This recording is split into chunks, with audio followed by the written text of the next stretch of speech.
Hello students. In today's class we are going to continue with chapter number 8 of our class 10th science NCERT textbook, How Do Organisms Reproduce. So the topic of today's session is sexual reproduction in humans. Now, so far we have been discussing the variety of modes that different species use for reproduction, right? Let us now look at the species that we are most interested in, namely humans. Human use a sexual mode of reproduction. So how does this process work? In plants we saw that how do they undergo sexual reproduction. Now we will see how do humans undergo sexual reproduction. Let us begin at an apparently unrelated point. All of us know that our body change as we become older. As we become older and older, our body changes. You have learned changes that take place in your body in class 8, right? Reaching the age of adolescence, chapter number 10 of class 8, you might have learned in that how your body undergoes several changes. We notice that our height has increased continuously from early age till now, right? So we acquire teeth, we even lost the old one, so called milk teeth, and acquire new ones. We lose our milk teeth and we acquire our new teeth. Then all of these are changes that can be grouped under the general process of growth in which the body becomes larger. So these are all the general changes which our body undergoes. But in early teenage years, a whole new set of changes occurs that cannot be explained simply as body enlargement. So when we enter our teenage age, when we enter our teenage, that time a whole new set of change occurs which cannot be explained like this way, that as we can explain that our height is growing, then hands are becoming large. So this way we can't explain it. Instead, the appearance of the body changes, proportions change, new features appear, and so do new sensation. Due to this, the appearance in the body changes, the proportions changes, new features get appeared in our body, and new sensations are also created. Some of these changes are common to both boys and girls. Some changes are common. We begin to notice thick hair growth in new parts of the body, such as armpits and the genital area between the thighs, which can also become darker in color. So, first change which you will observe is the thick hair which grows in the new parts of the body, which can be the parts, your armpits, then the genital area between your thighs, and also that also become darker in color. Then thinner hair can also appear on legs and arms. Thinner hair appears on the legs and arms as well as on the face also. So the skin frequently becomes oily and we might begin to develop pimples. The skin becomes oily and due to that there is development of pimples, and we become conscious and we are aware of both our own bodies and those of others in new ways. We become aware of the body changes in ourselves also, plus in others also in some new ways. On the other hand, there are also changes taking place that are different between boys and girls. There are changes which occurs differently in boys and girls. If we say in girls, breast size begins to increase with darkening of the skin of the nipples at the tips of the breast. The size of the breast increases and there is the darkening of nipples at the tips of the breast. Also, girls begin to menstruate at around this time. Boys begin to have new thick hair growth on the face and their voices begin to crack. Boys have new thick hair on their face and their voices becomes begin to crack. Further, the penis occasionally begins to become enlarged and erect, either in daydreams or at night. During daydreams or at night, the penis becomes enlarged and erect. And all of these changes, they take place slowly over a period of months and years. They do not happen all at the same time in one person, nor do they happen at an exact age. It do not happen in every person at an exact age, and these changes do not happen all of a sudden, means all at the same time in one person. In some people they happen early and quickly, while in others they can happen slowly. Also, each change does not become complete quickly either. Also, each change does not become, the change which are coming, they do not become complete quickly either. So for example, thick hair on the face in boys appears as a few scattered hair first at the early stages. When the thick hair grows on the face of boys, they first of all they appears as a few scattered hairs appear first, and only then slowly does the growth begin to become uniform. Then slowly the growth begins and it becomes uniform. Even so, all these changes show differences between people. Due to this, we can see the differences between the people. Just as we have differently shaped noses or fingers, so also we have different patterns of hair growth or size and shape of breast or penis. All of these changes are aspects of the sexual maturation of the body. All these changes we can call them as sexual maturation of the body. Why does the body show sexual maturation at this age? Why does the body show? We have talked about the need for specialized cell types in multicellular bodies to carry out specialized function, right?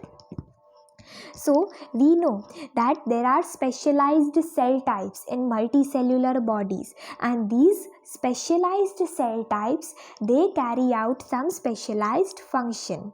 The creation of germ cells to participate in sexual reproduction is another specialized function.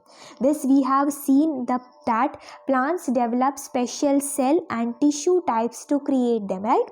Plants also have germ cell. So that is, germ cell means the sperm cells. That the same way there is creation of germ cell in humans also, and these germ cell participate in sexual reproduction.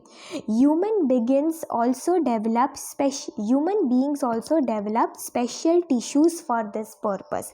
There is also special tissues in human beings for the development.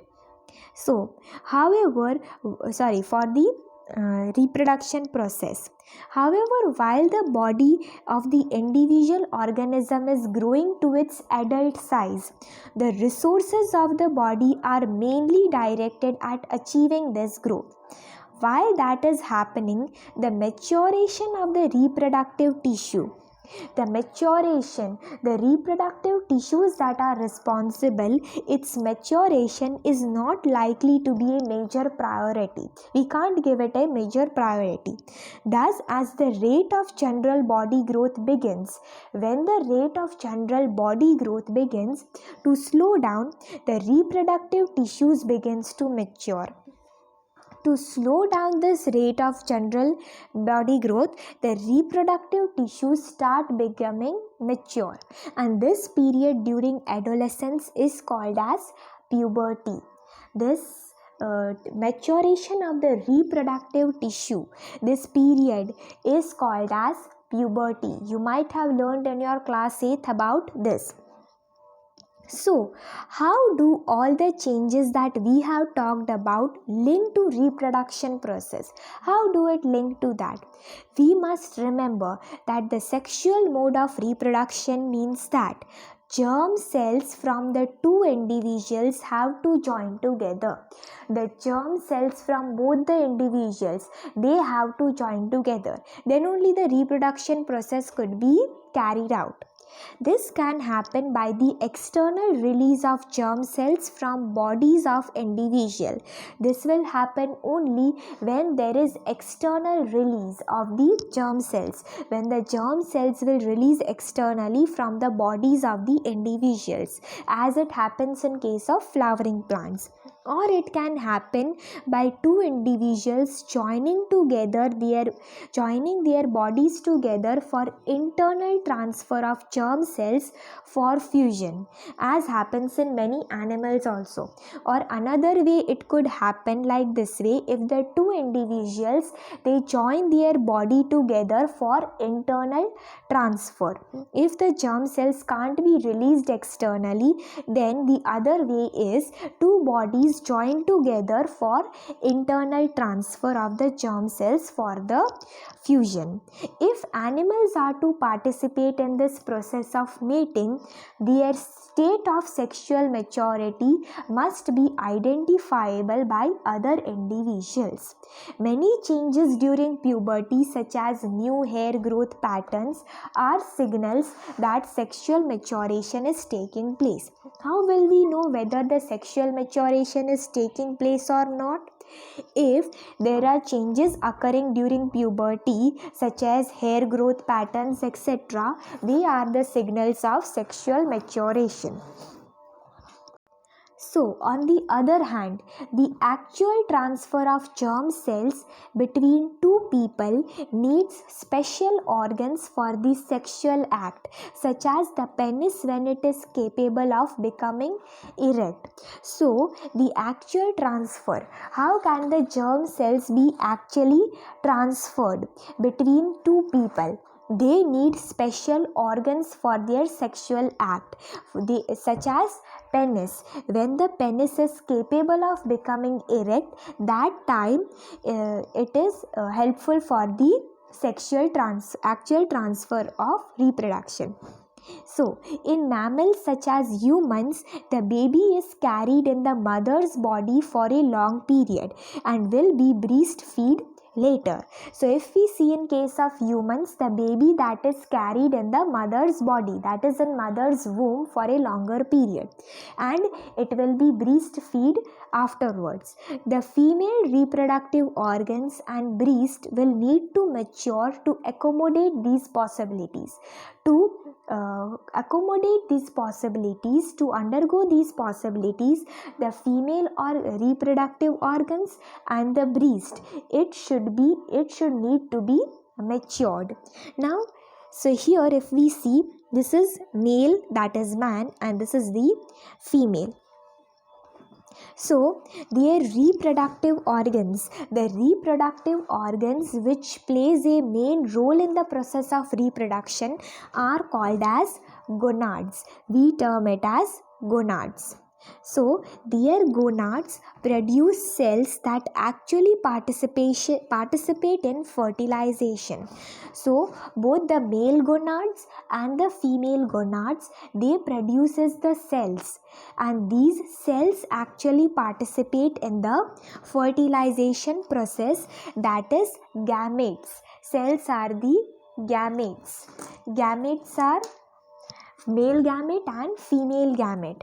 So, the male gonad produces the male gametes and the female gonad produces the female gamete which participate in fertilization. That is gamete. So, these gamete are produced by the sperm cell. Male gamete is produced by the male gamete produces the sperm cell and the female gamete produces the ovum. Then this is the structure of the sperm cell. This you might have learnt in your class 8th. So, this is the head part. Sperm cell is divided into three parts: head, middle piece and tail. Head part consists of acrosome. This is the acrosome and this is the nucleus. Two parts come under the head: acrosome and nucleus. Middle piece consists of mitochondria, that is spiral shaped. It consists of mitochondria. Tail, and the tail part is helps in the movement of the sperm. So this sperm cell fuses with this egg cell. The sperm cell fuses with the egg cell and they undergo the fertilization process. So if you see, this is here is given the brief idea about this. Male gonad is the testis, female gonad is the ovary. Okay, so these male gonad, that is testis, it produces the male gamete, that is sperm, and the female gonad, that is the ovary, produces the egg.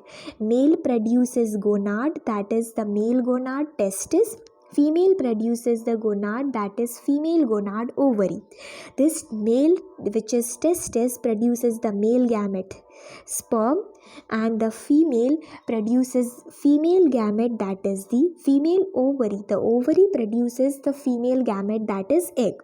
Now this sperm and egg fuses to form the first cell, that is zygote. This is the fertilization process in humans.